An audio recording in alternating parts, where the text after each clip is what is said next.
You're listening to The Real Short Box, a comic book podcast made for geeks by geeks.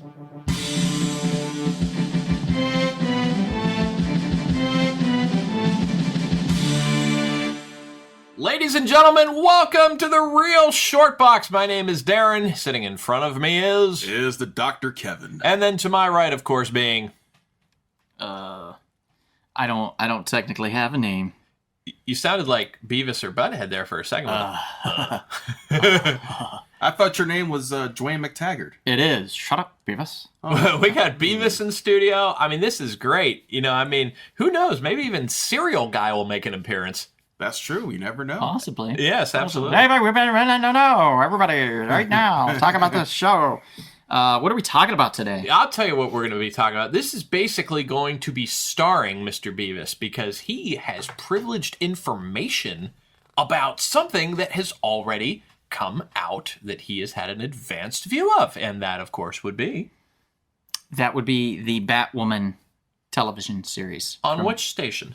It's going to be out on the CW in the fall. Is it true that you had to sign an NDA form? No. Okay.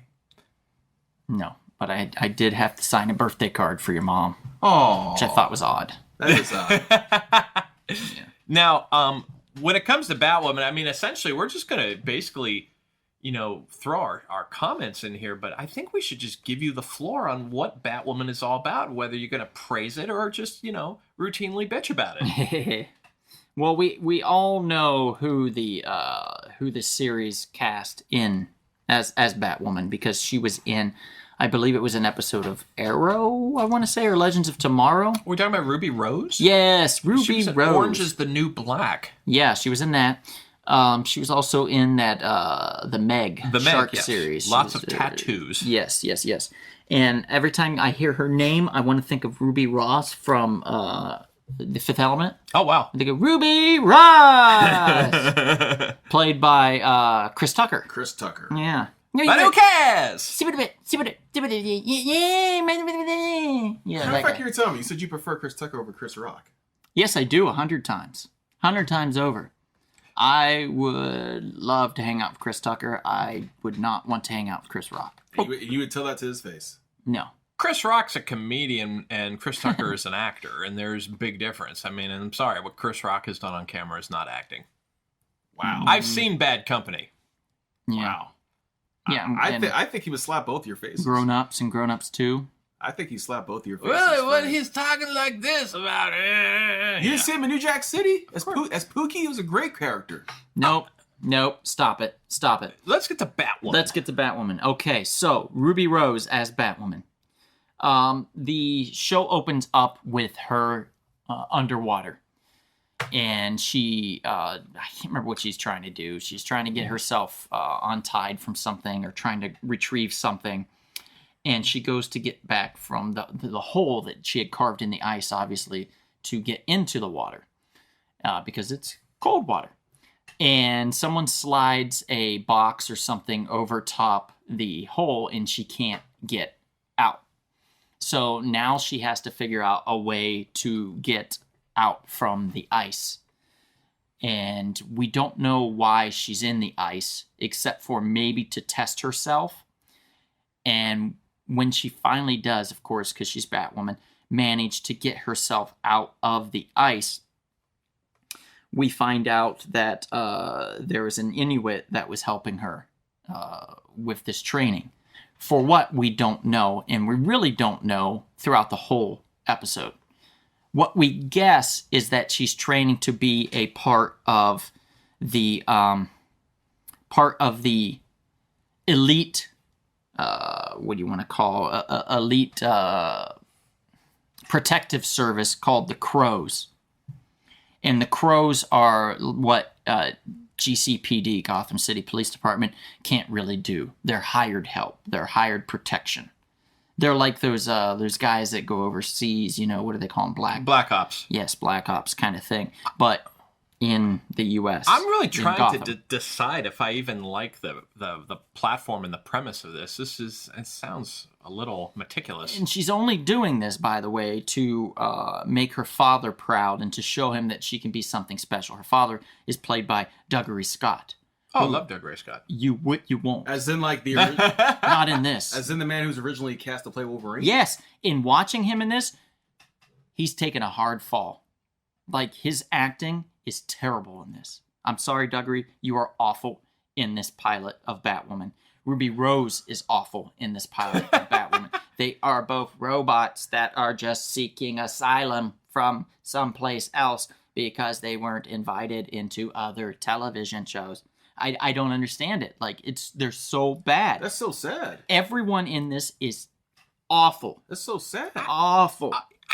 Mission Impossible 2 was one of my favorite movies when I was like in high school too. You're kidding. I was He was drunk. visually impressive. The stunt Lot work of was drugs. great. I know they take off the mask too many times. I get it. But Dougray Scott was like, him and Richard Roxburgh were the main villains in that. That guy could have been Wolverine. Why no? Why did you fall? If it wasn't for that movie, them taking too long to finish that film in production, yeah, he would have been Wolverine. There you go. I am so glad it took too long because judging from this, I just can't understand it. This whole thing is terrible. The only redeeming character, the only redeeming actor and character in this film or in this show is Nicole Kang, who plays Ruby Rose's stepsister. She is great. Great. She plays kind of what you would think is a very spoiled rich girl, but then when you see her later, you realize there's layers to her. Like she's actually she's going to school to be a doctor, and she's actually set up these like off book clinics to help the homeless and people with low incomes. Okay. So it's really kind of cool what her character does, and to see the dichotomy of her character in this show. So the only reason to go back to an episode 2 would be for Nicole Kang's character. So Nicole, you did a phenomenal job, and I hope for more success in other series because you need to get away from this as soon as possible. So the compliments end there. Yes. Kevin, are you okay with the compliments ending there on Batwoman, or have you been intrigued to see this for such a long period of time? I'm taking a neutral approach. I'm taking a wait and see. I've heard many people deride it, to say that this is going to be bad. A lot of people were upset with the trailer, had a lot of negative views on YouTube. Yeah. Because some of the dialogue. Okay, so Ruby Rose does look good as Batwoman. She does, with the wig and stuff. And that happens in this episode. She does don the cape and cowl. How she figures out how things happen with Batman and how she becomes, Batwoman and stuff, I don't want to spoil that. But there are a lot of leaps of faith. We all know that Batwoman, or else we all should, is in this iteration of Batwoman, she's a lesbian. She is a gay woman, and she was in love with, of course, another woman. Sophie Moore was the character's name, played by Megan Tandy. Not terrible, so I guess that's a compliment. And I'm not talking so much about the acting. I'm talking about the character itself. The acting's okay, but the character is just not good. Now, my question to you is, and I don't mean this in an offensive way, but did you feel that casting her as a lesbian character was necessary, or was it just like something that just kind of came into the background and was okay? I think it's from the recent depiction of her in the comic books. It makes sense because she was written that way. So they're not just going off the cuff here. No. Okay. In this case, she was written this way. Okay. Yeah, however, the controversy on some of the dialogue from the trailer is where this suit was made for. Instead of just be respecting Batman's suit, it's kind of like, I would look better in the suits. A lot of people are upset about some of that dialogue from the trailer. The dialogue's terrible in this. I don't necessarily get offended by that. I just get offended by poorly written dialogue in general. Of course, and this has mounds of it. Just from the characters that are in here, God. We get basically her sister, Rachel Scarston, is in it in some capacity, played by Rachel Scarston, by the way. She plays Beth Kane, which is her sister. Probably someone Canadian. Not to spoil it, but spoilers, I'm going to spoil it. She was supposed to have passed away in a bridge crash where the car of her and her mom and dad, or her mom, her sister, and herself, Batwoman, Cassandra.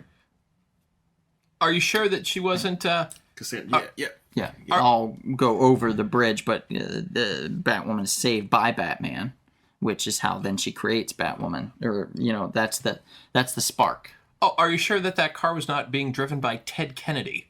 Oh. Yeah, no. Now, unfortunately, you have to understand, not many people will be unfamiliar with that Chappaquiddick reference. You have to educate the public on a later pod. Well, you know what, though? I feel like we're going to bring their level up. They can look up Chappaquiddick for themselves. There was an excellent film Katie and I saw last year about Chappaquiddick that actually had Jason, his name's escaping me, from White House Down and the second Planet of the Apes film. He played Ted Kennedy. But anyway, please continue, Donald. Okay, so Rachel Skarsten plays Alice.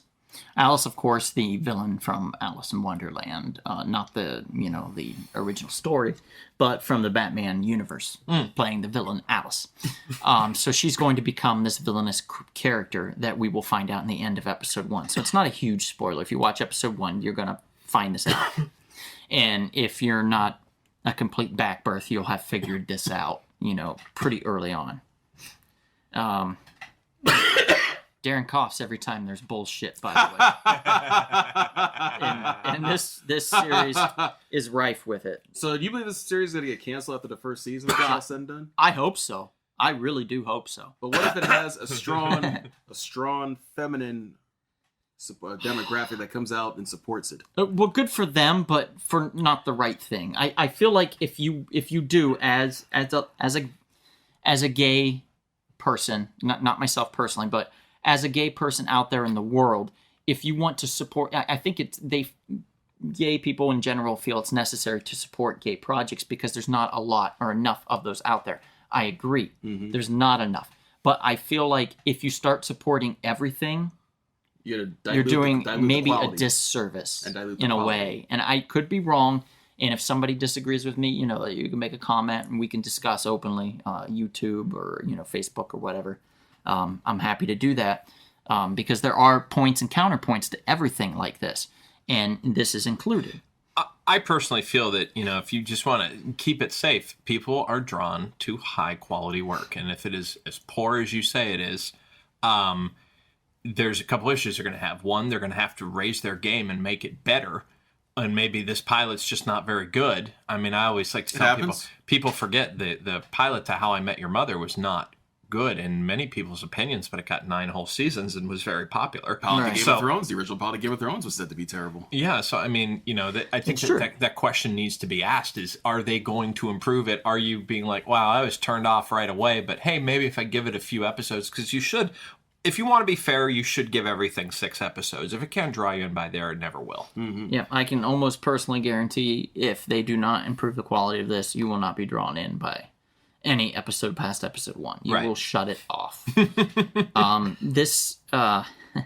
Just to mention, instead of Lucius Fox in there, of course, you have Luke Fox. And Luke Fox is the connection. He's the gadget man that Batwoman needs because he's there for some reason monitoring Bruce Wayne's building that Bruce Wayne, a.k.a. Batman, abandoned, I think it was 8 years ago.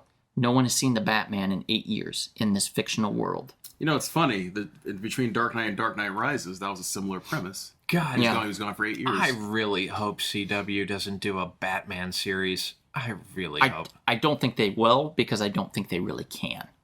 They can't technically from a production standpoint, and I don't think they can because Warner Brothers has such a tight hold for the movies, right? Needing Batman that they'll dilute the formula. But the CW is owned by Warner Brothers, so right? They very well could. But there's a difference between the movie division and the television division of what they'll allow the television division to have. Well, hopefully people learn their lesson that Gotham was such a terrible series that they're not going to go down that road anytime soon. For example, we didn't get Ted Kord. We got Kord Industries mentioned a ton of times in Arrow, Legends of Tomorrow, The Flash. Yet the man himself has not appeared. We got Ray Palmer, who, from what I'm told, was originally written to be Ted Kord. But because they went, whoa, we might do a movie, they had to back off that character and then just sidestepped and did Ray Palmer. I could be wrong, but that's just what I heard took place. So, and it makes sense, really, because Ray Palmer, that character that Brandon Routh did, Ray Palmer, is Ted Kord, technically. That's what he sounds like. So it's really, kind of funny if you think about it. But yeah, I think there is a separation there. So I don't think we're going to be seeing Batman anytime soon. We might see Red Robin, or Batgirl. But we're not going to see Batwing. We're not going to see Batman for sure. Now, what do you do at Red Robin? The all-you-can-eat French fries or all-you-can-eat broccoli? God, what a terrible name for a comic book character. And this was after the damn restaurant was open for years and years and years. Why are you going to do that to yourself, DC? Why? Why you do that? Create confusion and jokes. And You're watch dumb. them be like, hey, the next one's going to be the Round Robin because that's original. DC, you basic. That's all I can say. That is just some basic nonsense.